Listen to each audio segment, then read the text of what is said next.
Welcome to Understand All. I'm your host, Aslakir Gerleaf. Today we're embarking on a fascinating journey into the heart of Swiss democracy.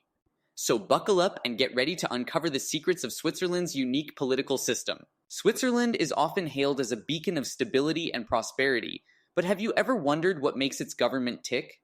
Well, the answer lies in its unique structure known as the confederation. Now I know what you might be thinking. Confederation? Isn't that just a fancy word for a country? But trust me, there's so much more to it than that. Imagine a watch, precise, reliable, and with many moving parts working together in perfect harmony. That's the Swiss Confederation in a nutshell. It all started back in 1291 when three cantons came together to form an alliance. Little did they know that this would lay the foundation for one of the world's most stable and prosperous nations. But here's the kicker. The Swiss people are the real power behind the government.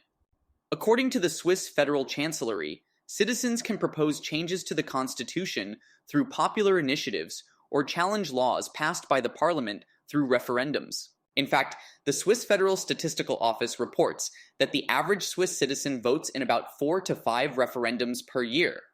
Talk about direct democracy in action. Let's take a closer look at how this plays out. Picture a recent referendum on corporate tax reforms. The government proposed changes, but the people had the final say. After heated debates and campaigns, the proposal was ultimately rejected by the voters. This is just one example of how the Swiss people keep their government in check. But how does a country with 4 national languages, German, French, Italian, and Romansh, manage to govern effectively? It's all thanks to the principle of linguistic equality enshrined in the Swiss constitution.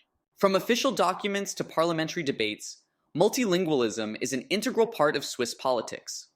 It's like a delicious fondue, different flavors melting together to create something truly special.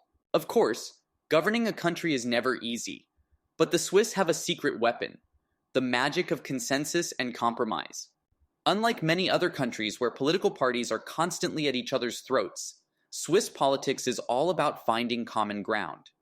It's a bit like a giant negotiation table where everyone gets a say, and decisions are made through dialogue and mutual understanding. This consensus-based approach extends beyond Switzerland's borders. Despite being surrounded by the European Union, Switzerland has chosen to remain neutral and independent.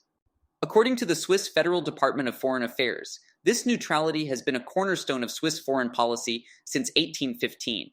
But don't mistake neutrality for isolation. Switzerland is actively engaged in international organizations like the United Nations and the World Trade Organization. So, what does all this mean for the average Swiss citizen?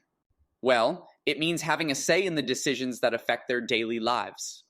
From the federal level down to the 2,200 municipalities, the Swiss political system is designed to give power to the people. Imagine a small village deciding on a new school building or a city voting on a public transportation project. That's Swiss democracy in action, and the results speak for themselves. Switzerland consistently ranks among the world's most competitive and innovative economies. The World Bank's governance indicators place Switzerland in the top percentile for political stability and absence of violence. But the Swiss aren't ones to rest on their laurels. They're always looking for ways to improve and adapt to new challenges. So, what can we learn from the Swiss model of government? Well, for starters, the power of direct democracy and citizen engagement.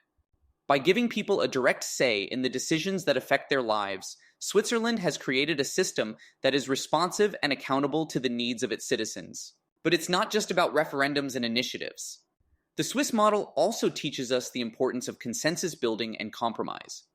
In a world that is increasingly polarized and divided, the Swiss approach of finding common ground and working together is more important than ever. Of course, no system is perfect, and Switzerland faces its own set of challenges. From an aging population to the impacts of climate change, the Swiss government will need to adapt and evolve to meet the needs of the future. But if history is any guide, the Swiss people will be right there, shaping their own destiny through the power of direct democracy. As we come to the end of our journey through the Swiss Confederation, I hope you've gained a new appreciation for this unique and fascinating system of government. The next time you hear someone mention Switzerland, you'll know that there's so much more to this small alpine nation than just chocolate and ski resorts. So, what can you do with this newfound knowledge? Well, I encourage you to take a closer look at your own political system. How can you get involved and make your voice heard? What lessons can we learn from the Swiss model of direct democracy and consensus building? These are questions that we all need to grapple with as we navigate the complexities of the 21st century. But one thing is clear. The Swiss Confederation is a shining example of what's possible when people come together to shape their own destiny. Thank you for joining me on this fascinating exploration of Swiss democracy. Until next time, stay curious and keep asking questions. This is Aslakir Gerleaf, signing off from Understand All.